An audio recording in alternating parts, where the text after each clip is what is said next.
تو یہ کہانیوں کی طرح مت سنو، عمل کرنے کی نیت سے سنو. اور اگر کسی نے یہ نیت نہیں کیا تو اسے سیرت سننے کا کوئی فائدہ نہیں اور نہ کوئی ثواب ہے. جب جب محفل میں بیٹھے تو یہ نیت کریں حضور کی سیرت جو بھی سنوں گا عمل کی کوشش کروں گا. عزیزان گرامی وقار، میں سمجھتا ہوں ہماری محفلیں قبول ہو جائیں گی اگر کسی نے عمل کا ایک بھی ارادہ کر لیا، اگر طے کر لیا کہ مجھے کرنا ہے. اب آؤ، میں جو بات کہہ رہا تھا وہ ادھوری رہ گئی. حضور پاک صلی اللہ علیہ وسلم نے نوجوانوں سے کہا تم میں سے جس کی طاقت ہے وہ نکاح کریں. حضور سے پوچھا گیا کس سے نکاح کریں، کیسی عورت ہونی چاہیے. نکاح سے پہلے کے معاملات، عورت کو تلاش کرنا یہ اہم مسئلہ ہے. ضرور اس چیز میں اپنا وقت لگائیں. میں نہیں کہتا کہ تلاشنا نہیں چاہیے، تلاشیں، اس لیے کہ وہ تمہاری نسل اس سے چلنے والی ہے، تمہارا خاندان اس سے آباد ہونے والا ہے. تو خالی تم گورا چٹا رنگ دیکھنے کے پیچھے نہ پڑو، بلکہ پورے ایک گھر کو چلانے والی، بلکہ تمہارے بچوں کی پہلی یونیورسٹی ہے، پہلی درسگاہ ہے. تم اس درسگاہ کو لانے جا رہے ہو تو کیا کیا اس کے اندر کوالٹی ہونی چاہیے وہ دیکھو. لوگ خالی فوٹو دیکھ کر یہ رنگ کالی ہے گوری ہے، کالی ہے گوری، اسی پر لگے ہو. حضور پاک صلی اللہ تعالی علیہ وسلم نے فرمایا دنیا میں جو بھی نکاح کرتا ہے اس کے 4 مقصد میں سے ایک ہوتا ہے، یا تو عورت کا حسن و جمال دیکھ کے نکاح کرتا ہے، یا عورت کے پیسے دیکھ کر کے کرتا ہے، بہت مالدار ہے، بڑے باپ کی بیٹی ہے. سنو ایسے داماد ہو. حضور صلی اللہ علیہ وسلم نے فرمایا یا تیسرا مقصد یہ ہوتا ہے کہ بڑے خاندان والی ہے، یعنی حسب و نسب اعلیٰ ہے، ہم تو شیخ تھے وہ پٹھان ہے، یا پھر اور کسی بڑے خاندان کی ہے. پہلا خوبصورتی، دوسرا پیسہ، تیسرا خاندان. حضور نے فرمایا چوتھا ایک مقصد ہے وہ اچھا ہے. حضور فرماتے ہیں یا تو پھر اس کے اخلاق و کردار دیکھ کر نکاح کرتا ہے. یہ 4 میں سے کوئی ایک. اور رسول کریم صلی اللہ علیہ وسلم نے ہر ایک کا ریزلٹ بھی بتایا. جس نے صرف حسن و جمال دیکھا اور کچھ بھی نہیں دیکھا، خوبصورتی دیکھی، میرے آقا فرماتے ہیں ان قریب اللہ اسے فتنے میں مبتلا کرے گا. فتنے میں مبتلا کیا؟ وہ خود اپنی بیوی پر شک کرنے لگ جائے گا چند دنوں کے بعد. خوبصورت ہے، پتہ نہیں کون دیکھ رہا ہے میری بیوی کو، ادھر سے چھپاؤ ادھر سے چھپاؤ. اور اگر وہ کہیں نکل گئی تو شک کرنے لگ جائے گا کس سے بات کر کے آئی، کس سے تیرا تعلق ہے، پوری زندگی جہنم بنا کے رکھے گا، فتنوں میں مبتلا ہو جائے گا. میں یہ نہیں کہہ رہا کہ خوبصورت لڑکی سے شادی نہیں کرنا چاہیے، کرو، لیکن اس کے ساتھ جو دیکھنے کا حکم ہے وہ بھی دیکھو. خوبصورت عورتیں، خوبصورت لڑکیاں تمہارے لیے نقصان دہ نہیں، اچھی ہیں، لیکن اس کے ساتھ جو دیکھنے کا حکم ہے وہ دیکھنا ضروری. میرے آقا صلی اللہ علیہ وسلم نے دوسرے نمبر پر فرمایا جس نے صرف مال دیکھ کر کے نکاح کیا، بہت پیسے والا گھر ہے، نکاح کرو اس سے، کیونکہ نکاح کے ساتھ گاڑی گھوڑا سب آئے گا. حضور پاک صلی اللہ علیہ وسلم فرماتے ہیں ان قریب اللہ اسے فقیر بنا دے گا، اسے محتاج بنا دے گا. ایسے دامادوں کو دیکھا ہے ہم نے، ہر ایک سے قرضے لیتے رہتے ہیں. ہاں سسر سے تو ملا ہی تھا لیکن برکت کچھ نہیں ہوئی، پھر اس سے 4 اس سے 4 اس سے 4 قرضے میں ہی ڈوبا ہے. اور یہ قرض کی لعنت اس کی ختم نہیں ہوتی. ڈھونڈ کے دیکھو ایسے بہت داماد ملیں گے، یا تو پھر وہ گھر جمائی بنیں گے. تیسرا جو بڑے خاندان کو دیکھا، حضور پاک صلی اللہ علیہ وسلم فرماتے ہیں اللہ اسے رسوا کر دے گا، وہ ذلیل ہو جائے گا لوگوں میں. ہاں جس نے اخلاق و کردار دیکھا، عورت کے اچھے اخلاق و کردار، اس کی دینداری دیکھا، حضور فرماتے ہیں اللہ اسے دنیا میں بھی برکت دے گا، آخرت میں بھی برکت دے گا. اب اس کے ساتھ پلس کیا ہے؟ نمبر 1 تم نے دین دیکھا، اخلاق و کردار دیکھا، اس کے ساتھ حسن و جمال بھی مل گیا تو بونس ہے تمہارے لیے. ساتھ میں مالدار بھی ملی تو بھی پلس پوائنٹ ہے، بڑے خاندان والی بھی ملی تو اور اچھا ہے، سونے پہ سہاگا ہے. ہاں لیکن نمبر 1 سب سے پہلی چیز اس کی دینداری. تمہارے گھر کی عورتوں کو جب بھیجو کسی لڑکی کو دیکھنے کے لیے، سکھا کر کے بھیجو. جاتے ہی یہ نہ پوچھیں کیا کیا پکانا آتا ہے، کیا کیا سلنا آتا ہے، ایمبرائڈری آتی ہے کہ نہیں آتی ہے، یہ نہیں. سب سے پہلا سوال کرو کہ قرآن کتنا پڑھا ہے، قرآن پاک تجوید کے ساتھ جانتی ہے نہیں. پہلا سوال کرو اپنی بہوؤں سے. ان ساسوں کے لیے میں کہہ رہا ہوں، کڑھائی لکھائی اور سلائی یہ پوچھنا بعد کی بات ہے. پہلی چیز اس کا دین پوچھو. اور اس کے بعد میرے عزیزو ہم سب کے لیے سب سے پہلا سوال یہ ہے اس خاتون سے یہ پوچھو کہ اہل سنت و جماعت سے کیا تعلق ہے. عورتوں کی طرف سے مرد کے گھر جائیں تو بھی یہ سوال ہو، اس لیے کہ یہ عشق مصطفیٰ کی جڑ ہے، اور جہاں جڑ خراب ہو تو پھل نہیں آ سکتے. یہ سب سے پہلا سوال ہے کہ اس کے گھر میں دین مصطفیٰ کتنا ہے، عشق مصطفیٰ کتنا ہے. یہ سب سے پہلی چیز. اب یاد رکھنا، جس خاتون کو اس سوال کے ساتھ تم لائے ہو اس کی زندگی پوری اللہ رب العزت کے ذمہ کرم پر ہے. پھر اولاد اللہ کے ذمہ کرم پر ہیں. حسن و جمال کے ساتھ اللہ تمہیں با اخلاق اولاد عطا کرے گا، با اخلاق اولاد عطا کرے گا. لیکن یہ طریقہ شادیوں کا اس طرح سے رکھو. اگر لوگوں کو یہ معلوم ہو جائے نا، آج تم نے رواج بنا لیا، لڑکیوں کو دیکھنے آنے سے پہلے سب سے پہلے لڑکے کی اماں یہی سوال کر رہی ہے، لڑکے کی بہن یہی سوال کر رہی ہے، قرآن کتنا پڑھا ہے، تجوید کتنا پڑھا ہے. 2-4 گھروں میں یہ ہونے لگ جائے تو دیکھو لڑکیوں کو سب سے پہلے اب قرآن پڑھانا شروع کر دیں. کیوں؟ سب کو معلوم ہے نہیں پڑھائیں گے شادی نہیں ہوگی. آج یہ ایمبرائڈری کیوں کرا رہی ہیں؟ اس لیے کہ سوال تم پہلے یہی کر رہے ہو. سلائی آتی ہے کہ نہیں؟ سب لڑکیاں سلائی کلاس میں کیوں جا رہی؟ دیکھنے والے آ کر کے یہی پوچھ رہے ہیں سلائی کتنی آتی، پکائی کتنی آتی. انڈونیشیا کا ماحول میں نے دیکھا. انڈونیشیا کے ہمارے بہت سارے دوست ہیں. سب سے زیادہ میرے خیال سے حج پہ آنے والے انڈونیشیا کے لوگ. کیوں جانتے ہیں؟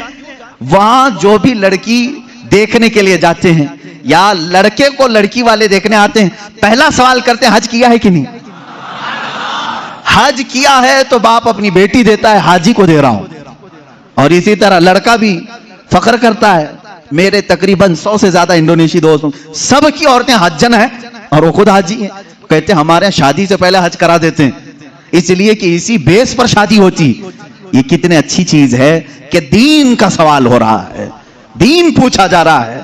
ہاں یہ تو تم نے لڑکیوں سے جا کر کے گھروں میں پوچھا کڑھائی آتی ہے، سلائی آتی ہے، پکائی آتی ہے. اور یہی سوال لڑکی کے گھر والے جب لڑکے کے پاس آتے ہیں کیا کرتے ہیں؟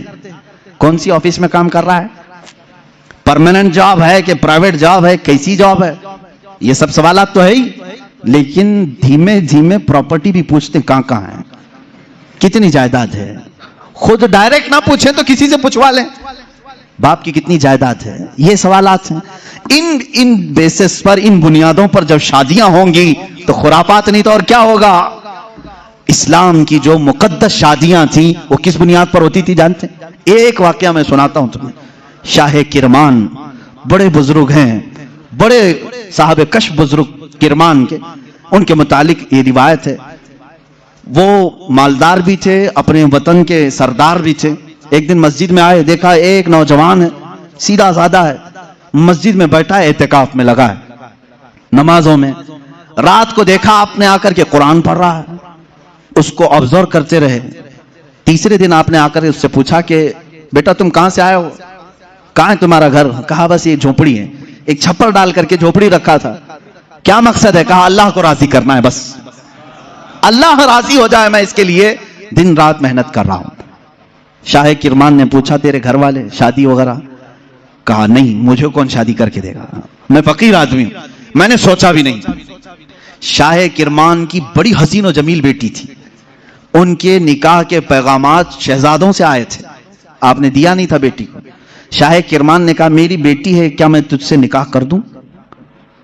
اس نے کہا آپ بڑا رسک اٹھا رہے ہو، میرے پاس کیا ہے، میں دن بھر تھوڑی محنت کرتا ہوں، تھوڑا کھانے پینے کا مل جائے اسی پر میں گزارا کرتا ہوں، باقی میں اللہ کے لیے وقت نکال لیتا ہوں، اتنا کماتا ہوں جتنا کھانے کے لیے ہو جاتا ہے بس. شاہ کرمان نے کہا میں راضی ہوں. اس نے کہا پھر سوچ لیں، آپ میرا گھر دیکھ لیں. کہا میں تجھے دیکھ لیا بس کافی. گھر کہاں ہے تیرا؟ وہ نہیں. اپنی بیٹی سے جا کر کے کہا ایک حسین شہزادہ میں نے تیرے لیے ڈھونڈ لیا.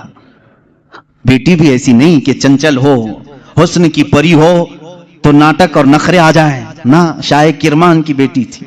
کہا بابا جان آپ نے جو فیصلہ کیا وہ بالکل صحیح ہو. کہاں گھر ہے؟ کہا جھوپڑی میں ہے ایک، بس جو پھڑ لگا کر کے درختوں کے ایک جھوپڑی بنایا ہوا. یہ شاہ کرمان کی بیٹی، وقت کے فرما روا وہاں کے سردار اور حاکم کی بیٹی تیار ہے. آپ نے ضرور اس نوجوان میں کوئی تقوی دیکھا ہوگا. کہا ہاں. مغرب میں آئے، مسجد میں نکاح ہو گیا. مسجد میں نکاح ہو گیا اور دولہے سے کہا آجا اپنے گھر، ہمارے گھر کھانا کھا لے، اور اپنی دلہن کو لے کر اپنے گھر چلا. نہایت سادگی سے شادی ہوئی. دولہے کی طرف سے کوئی نہیں، مسجد کے جو نمازی تھے وہی آئے. دلہن کے گھر پہنچے. شاہ کرمان کی بیٹی کے ہاں دعوت ہوئی. رات کو دلہن کو لے کر یہ آئے جھوپڑی میں.